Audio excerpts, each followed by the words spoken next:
I got into a massive blowout with Beckett. It was ugly, the kind of fight where you swear you never want to see the person's face again as long as you live. But right after we called it quits, I found out I was pregnant. I looked at the doctor, face pale, in total disbelief. You've got to be kidding me, right? The doctor adjusted his glasses. No mistake. Me. But I'm an alpha. The doctor dropped a bombshell. Then your partner must be pretty intense. Walking out of the hospital with the test results in hand, I felt like my whole world had collapsed.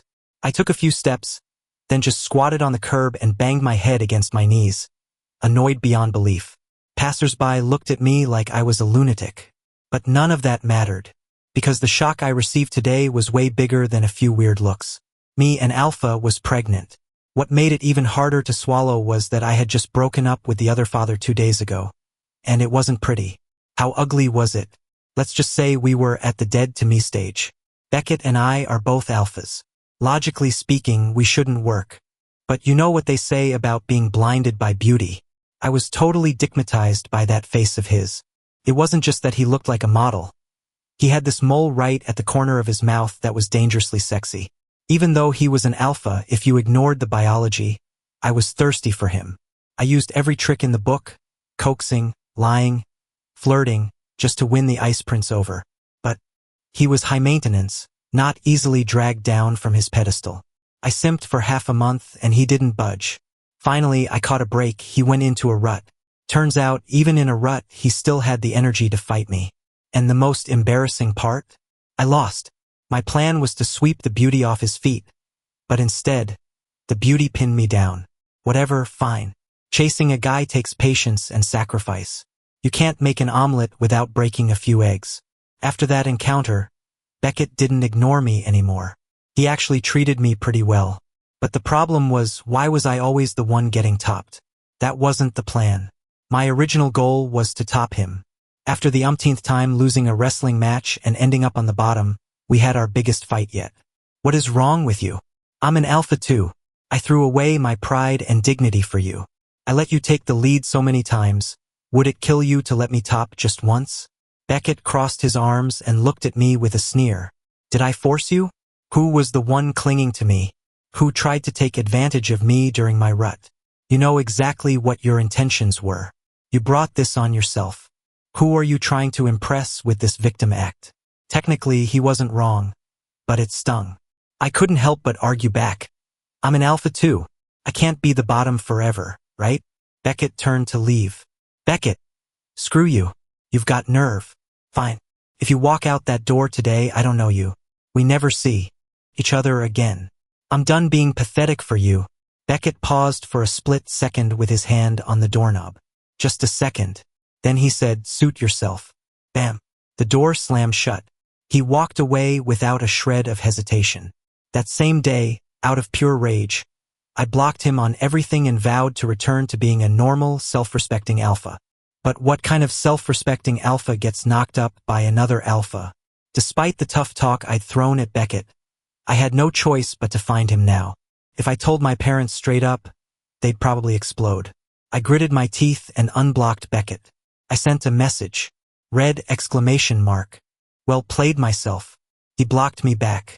If I couldn't reach him on his phone, I just have to corner him in person. So, I showed up on his route home from work.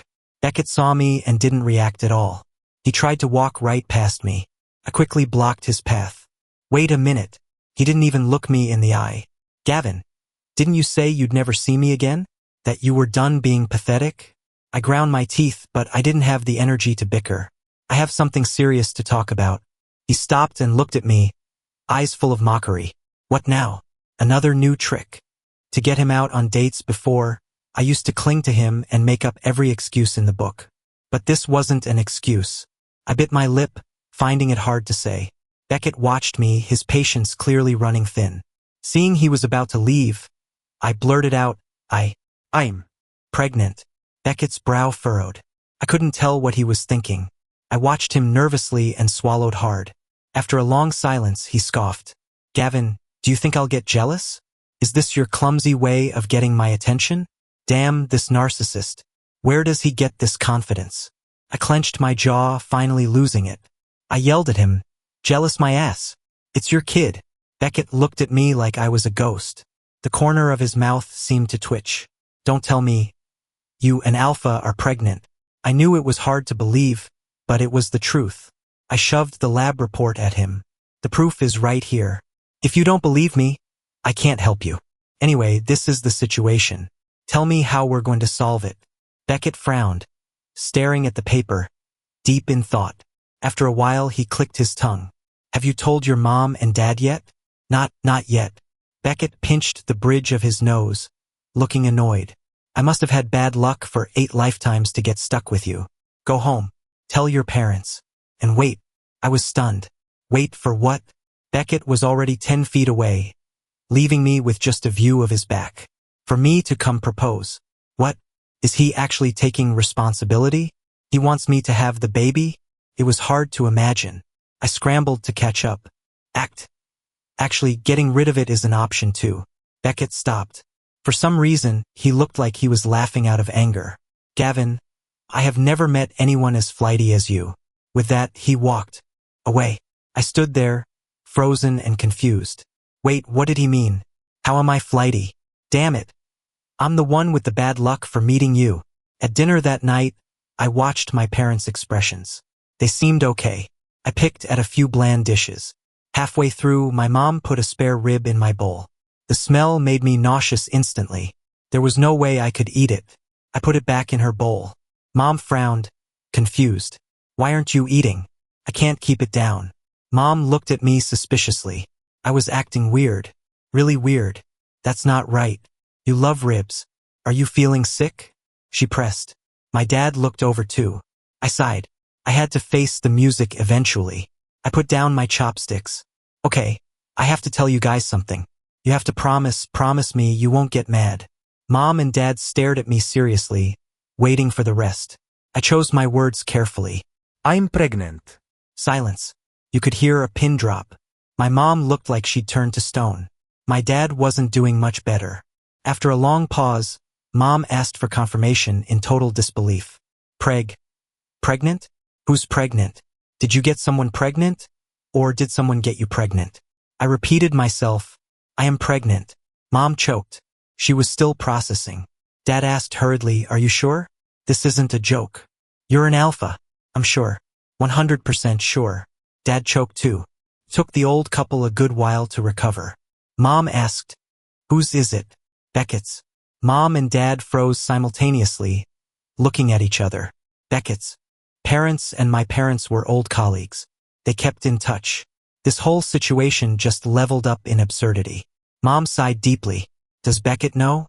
What did he say? I rubbed my nose, trying to ease the awkwardness. He said he's coming to propose. I guess my parents felt like they were in a fever dream. They grilled me for a long time about how Beckett and I even got together.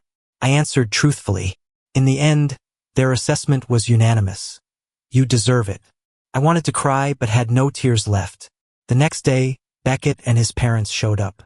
Beckett was dressed formally, looking like a decent human being for once. They talked in the living room while I hid in the dining area, eavesdropping. Basically, it was all about how the families knew each other, how we knew each other's backgrounds, how it was fate that Beckett and I got together, and how we should have the wedding quickly before I started showing. I listened on and off, pouring myself a glass of water, losing track of the conversation. Suddenly, Beckett turned his head, looked at me and called out in a gentle voice, Gavin, come here. I almost spit out my water. Since when did he call me by my first name so intimately? One look at that smile. Fake as hell. Okay, fine. You want to act? Let's see who can gross out whom. I put down the cup, squeezed out the most obnoxious smile I could muster, and pitched my voice high. Coming, Beckett. Beckett's smile froze on his face. I swear, if people weren't watching I would have twitched. I went over, sat next to him, and batted my eyelashes. Beckett held my hand, seemingly affectionate, but actually gave it a hard squeeze. I guess he was trying to say, cut it out. I raised an eyebrow at him, ignoring the warning. Then I practically glued myself to him, leaning my head on his shoulder. Beckett stiffened, but he couldn't do anything about it. You called me pathetic?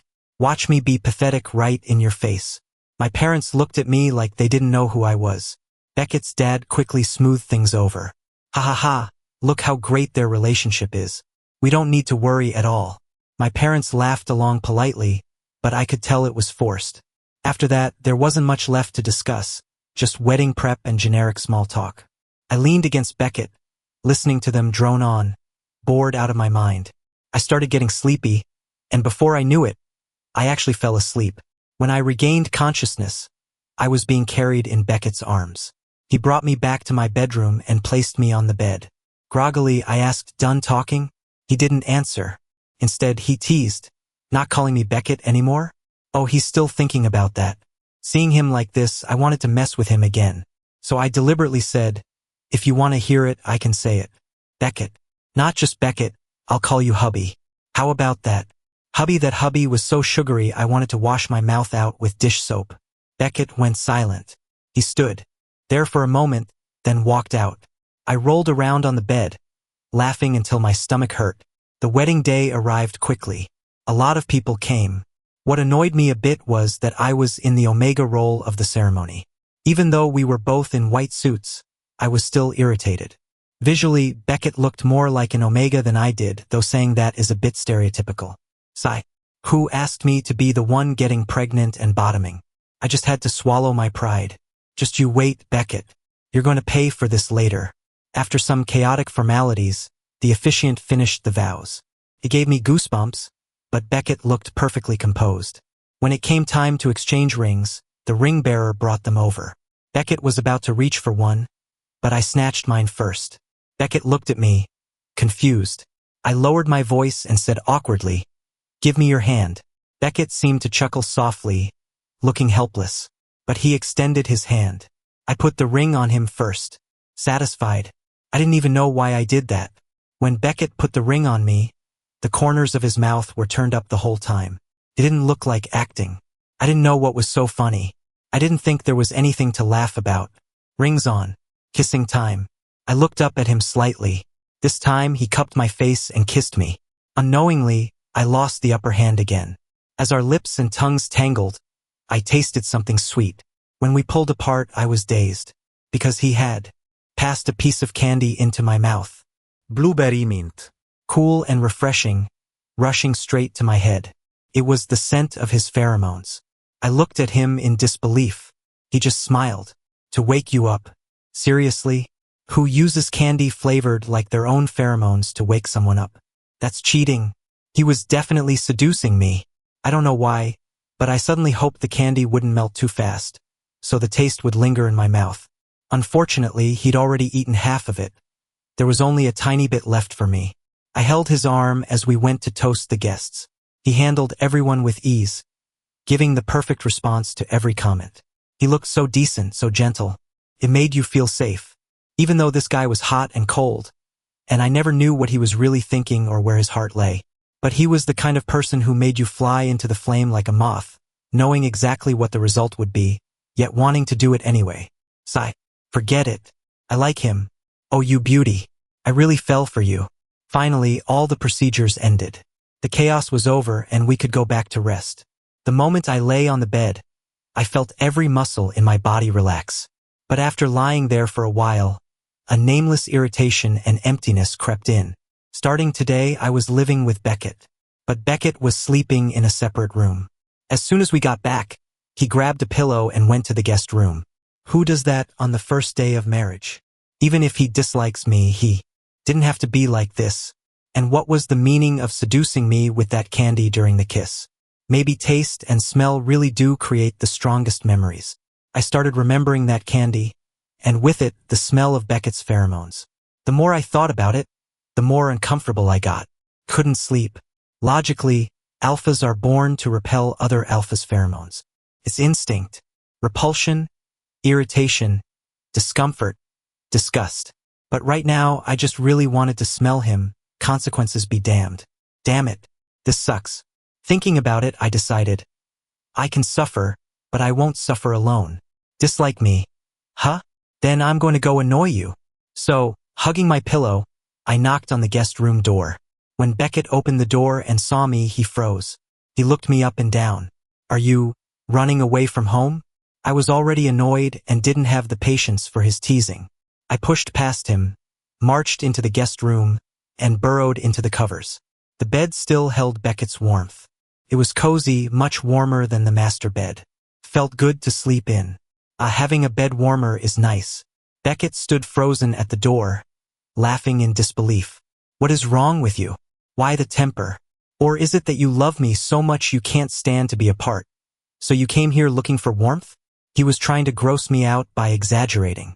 But I married him, and I'm carrying his kid. You think I can't outplay him? I rolled over and smiled at him. Yeah, that's it. I love you so much I can't function. Without you, I'm lonely, cold, and sleepless. What about it? Beckett didn't seem to expect that. He frowned. What? I patted the spot next to me. So, hubby, come sleep with me. Okay? If I don't rest well, it's probably bad for the baby, right? I emphasized hubby heavily. Maximum cringe. I watched Beckett's face turn every color of the rainbow before settling on black. He shut the door and walked to the bed like a man marching to his doom. I'm terrified of you. What I said before was right. I have bad luck for 8 lifetimes meeting you. I lay back down, satisfied. Likewise. Beckett lay down beside me and reached to turn off the bedside lamp. Quickly grabbed his hand. He looked impatient. Now what? Moving fast, I pulled open his pajama collar and ripped the scent patch off his gland. The scent of alpha pheromones began to drift out, faint but unmistakable. Beckett startled. What are you doing? I pressed myself against him. Nothing. Just molesting you. With that, I buried my nose against his gland, getting real close, and took a deep sniff. It was kind of perverted behavior, but he was my husband. What was wrong with taking a sniff, right? A deep inhale. Sure enough, it made me agitated. My hand gripping his shoulder tightened involuntarily. But after enduring that wave of agitation, savoring the crisp scent of his pheromones, I felt the anxiety smooth out. It was like instinct and desire were fighting a war. An alpha falling in love with an alpha. I guess it's supposed to transcend instinct. Again and again. I got addicted. I felt a bit frustrated with myself, muttering unconsciously in a low voice. It's all your fault. Making me into a pervert who craves an alpha. Beckett's body stiffened, and his breathing grew heavier. He tried to break free and get up. I grabbed his arm, not wanting to let him go. What's wrong? Where are you going? By the light of the lamp, I saw his ears were red. Beckett gritted his teeth. Jesus Christ, I am a man. What do you think? I suddenly realized what was happening. My head buzzed, and I felt my face start to burn. I stammered, you.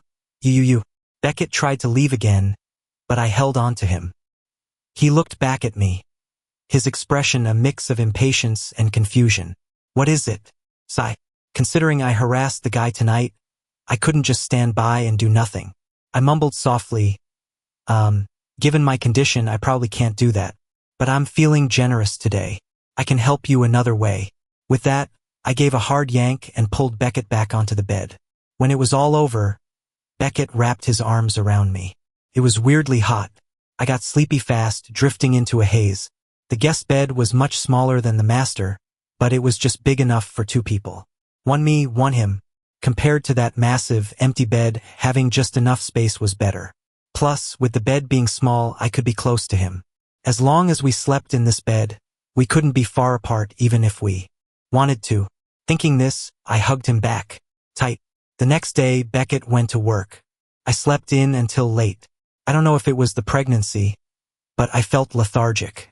Dragging my heavy head, I got up, ate something, and checked my phone.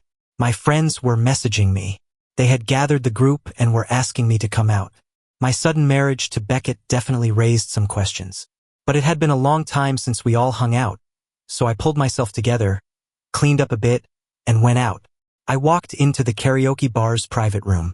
The whole crew was there. As soon as they saw me, someone rushed over and started the interrogation. Spill it. When did you snag the ice prince? I shrugged helplessly. I just helped him out a few times. My friend laughed. And helped your way into feelings? I answered honestly, hard to say. Maybe Beckett just felt obligated because of the kid. Whether there were feelings or not, I really couldn't say. My friend looked confused. If there are no feelings, why did he marry you? I stammered, maybe because of the baby. As soon as the words left my mouth, everyone looked at me in shock, as if I had done something earth-shattering. He couldn't control his volume. You guys already have a kid. I covered my face, unable to look at them. Don't yell so loud. You're amazing, man. Knocking up an alpha? Never seen it, never heard of it. Respect. I quietly corrected him. I'm the one who's pregnant. The guy was drinking. Hearing this, he sprayed his drink everywhere. He wiped the mess with a tissue, asking in total disbelief, "You're pregnant?" His dramatic reaction made everyone else stare at me even harder. I really wanted to tape his mouth shut. I collapsed on the sofa, resigning myself to my fate, eyes closed. My friend realized his reaction was a bit much and laughed awkwardly to cover it up. Honestly, don't blame me for being surprised. We all thought you were the top. Yeah. Appearance-wise, for a male alpha, Beckett was definitely on the prettier side. His skin was ridiculously pale, like he'd never seen the sun, practically glowed. When he lowered his eyes, he gave off this vibe of being nonchalant yet totally in control. Especially that mole near his mouth. It was just too sexy. I started daydreaming about his face without realizing it. My friend had to call my name to snap me out of it. I smiled, suddenly feeling at peace with it. What do you guys know? This is what being a real man is. I couldn't bear to let him suffer. So what if I'm not the top? So what if I'm pregnant? It's not like the kid won't call me dad. Honestly, even if Beckett wanted to carry the baby, I wouldn't let him go through that pain. Besides, I wasn't that shallow, just in it for a pretty face. I fell for a high-maintenance, pampered prince. What could I do? I had to spoil him. My friend paused, then gave me a thumbs up. You've got guts. I didn't confirm or deny it. Please stop asking. I can't exactly say I lost the fight and tried to steal the chicken only to lose the rice. Can I? Most of the people there were old classmates from school. Most had jobs. Some had families. I guess I had a family now, too. Since it was rare for so many of us to get together, I stayed out a bit longer. The music was loud. People were howling into the microphone, and everyone was shouting. I didn't notice my phone ringing. I had silenced it earlier so I wouldn't be disturbed while sleeping. So when I saw over a dozen missed calls from Beckett, my heart sank. I hastily said goodbye to my friends and rushed out to catch a cab home. When I got home, the house was pitch black. I almost thought no one was there. I turned on the lights and jumped. Beckett was sitting on the sofa, staring straight at me. I don't know how long he'd been watching me in the dark. Maybe since he heard noise at the door. He looked at me without speaking. I felt inexplicably nervous. But then I thought I wasn't out cheating. Why am I panicking? So I pretended to be relaxed and sat down next to him. I tried to break the ice, reaching for his arm. Hubby, why didn't you turn on the lights? Beckett dodged, refusing to let me touch him. You still know I'm your husband? You didn't answer calls, didn't reply to texts, left without a word. You're really something. I thought you forgot you had a home to come back to. Great. He's mad. I pursed my lips and explained. It was my fault. It was loud there, I didn't hear the phone ring. I really didn't mean to. Beckett turned to look at me and laughed. A self-deprecating sound. He said, you don't even know what you did wrong. You're pregnant, running around who knows where. I knew nothing. You didn't leave a note. What if something happened? Do you have any idea how worried I was? You have no concept of family. What are the baby and I to you? Do you only care about your own fun? His barrage of words left me dazed and feeling a little wronged. I had just been praising him to my friends. Sure, I messed up. So just let me apologize. Him throwing a tantrum like this? I wasn't having it. But I couldn't muster up any real anger. So I just mumbled softly, what do you mean I only care about my own fun? We were sitting close, so Beckett definitely heard me. He said, isn't it true? Gavin, I thought I could trust you. Trust that you were serious about me. In the end, you're still acting like a reckless punk. You don't even have the attitude to admit when you're wrong. One day, I'll be worried to death and you'll still be like this. Now he was pissing me off. I put him on a pedestal, treated him like a treasure, and he's going nuclear over this? What am I getting out of this?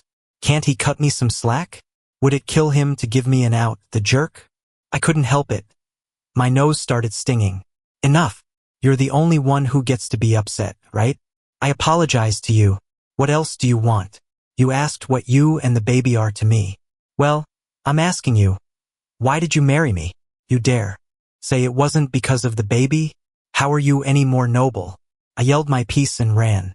Before Beckett could say anything, I bolted upstairs to the master bedroom. Honestly, did he really think I had to squeeze into that crappy guest bed with him? It was embarrassing. Two grown men fighting over something so small. I got heated and questioned Beckett. But thinking about it calmly, I needed to ask. If he really was just in it for the child, I didn't have to hang myself on his tree forever. I thought we'd be awkward for a while, maybe give each other the silent treatment for 2 or 3 days. That's how it usually went. But after tossing and turning in bed for a bit, I heard footsteps getting closer. I felt confused, so I quickly pretended to be asleep. The door pushed open with a creak. Beckett walked to the bedside and sighed. Gavin, are you asleep? I didn't speak, but I turned over, making a little noise. Beckett said I was wrong too. I shouldn't have been so harsh. Don't be mad at me, okay? What? He's softening? This pretentious guy. He actually apologized to me? I sat up in shock. Huh? Beckett seemed embarrassed by my big reaction and turned his head away slightly. I probed, What did you say? Beckett actually spoke gently with full patience. I shouldn't have been so fierce. I should have asked you properly. Please don't be mad at me, okay? You're pregnant. Getting angry isn't good for you. Okay, fine. In the end, it's still about the baby. I was unhappy again. I lay back down. Ha! Hard for you to apologize. For the child. I specifically emphasized for the child. Beckett seemed to sigh again. He climbed onto the bed and wrapped his arms around me. He pressed close. His warm breath tickled me as he spoke. He said, It's not for the child. Suddenly, I felt my heart pounding, faster and stronger than ever before, like a drum. It felt like an invisible drumhead was vibrating, shaking my brain until it tingled. He explained, This pretender. He stopped pretending. My voice was muffled. If it's not for the child, then what is it? You have to say it clearly. Otherwise, just because we're married doesn't mean we can't divorce. I don't necessarily have to spend my life with you. Beckett chuckled lightly.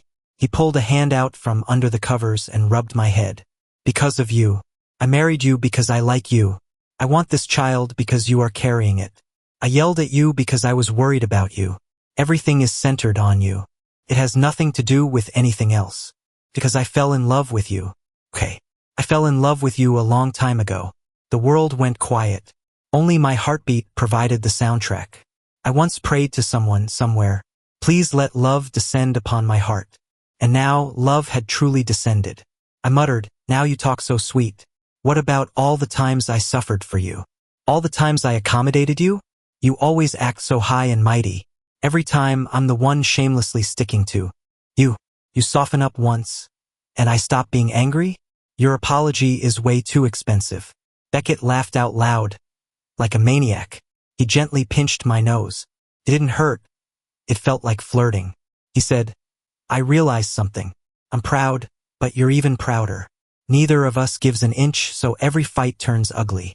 You say you're wronged, that you accommodate me. From now on, I'll be the one wronged. I'll accommodate you. Deal? I pouted. It's not about who accommodates whom. Beckett interrupted me quickly. Okay, no need to say it. I get it. Because I love you, and you love me. So this should be called tolerance, right? Looks like he understands perfectly. Although I heard the words I wanted to hear, I was still annoyed. I elbowed him, making him hiss in pain. Maybe being the favored one makes you fearless. I spoke much tougher. So what the hell were you doing before? Ignoring me on purpose just to make me chase you? Beckett coughed twice to cover his awkwardness. He said, Marriage is long-term. A lifetime thing. After marrying you, I definitely have to be responsible for every aspect of you, including your mood. I stopped talking. Cuddled up like that, sleep came quickly. The sleep was deep, and the dreams were long. From that day on, Beckett and I seemed to swap roles. I don't know how to describe it. Basically, he stopped being sarcastic and stubborn. I became the sarcastic one. I tease him from time to time, and most of the time he just let me say whatever. But he had a bottom line. If I said anything like, wait until I give birth, I'm gonna top you, he would strictly keep a straight face and say, That is not happening. I figured it out. You can't give Beckett a friendly face. If you spoil him, he gets entitled. But so do I. However, love requires tolerance, as he said. So I accepted it calmly. Although having a baby isn't easy, during my pregnancy, Beckett was meticulous. Let's put it this way. Later on, as soon as I opened my eyes, he'd ask if I needed help getting up. He even put my socks on for me. In my condition, I had to have a C-section. On the day of the delivery, even though everything was prepared long in advance, he checked the hospital bag over and over again. It was kind of funny to watch. He just said, "I can't give birth for you, so I have to do my best in other ways, hoping you suffer a little less. It's also a show of sincerity to the heavens." I laughed. "Aren't you a materialist? You don't believe in that stuff." He shook his head. "Not anymore. Now I'm a Gavinist." That was actually kind of cute. Maybe Beckett really was sincere because the birth went very smoothly. The baby was a beta girl. I looked at her, and the more I looked, the more I liked her. Since we weren't sure of the gender, we bought baby supplies in every color. I had confidently told Beckett back then, "Believe me, it's definitely a girl. I have a hunch." Beckett had scoffed, saying I was delusional. Turns out it really was a girl. He had nothing to say. I deliberately teased him. Oh my, who said I was delusional? Look at how accurate I was. Is it a girl or not? TSK, TSK, TSK. Look how pretty, how cute she is. Beckett stood with his hands in his pockets, frowning, looking disgusted. Pretty? She looks like a hairless monkey. Once you put that image in my head, I went silent. She really did look a bit like one. After a while, I defended her. Hey, all newborns look like this. She'll grow into her looks. Besides, you can tell she's going to be a beauty. Okay? Believe in your genes. Beckett just humphed. The baby took my last name, but Beckett chose her first name. Her full name is Sienna Gusayan. I gave him grief about it. Such a good last name, and he picked that. His explanation was, "So what? It has meaning. Her two parents are stubborn mules who say whatever comes to mind. We absolutely couldn't let her inherit that. So he wanted her to think before speaking." Okay, fine. I had nothing to say. He had a point. Actually, the more I say it, the nicer it sounds. Watching Beckett carefully holding the baby, rocking her to sleep, I suddenly felt that this is all one really seeks in life. Meeting him, falling in love with him, there was nothing wrong with it. Even if he is an alpha and by worldly standards shouldn't be with an alpha like me. But I believe that our understanding and love is a spiritual communion that transcends the physical body. It shouldn't be bound by gender, nor confused by the mundane world.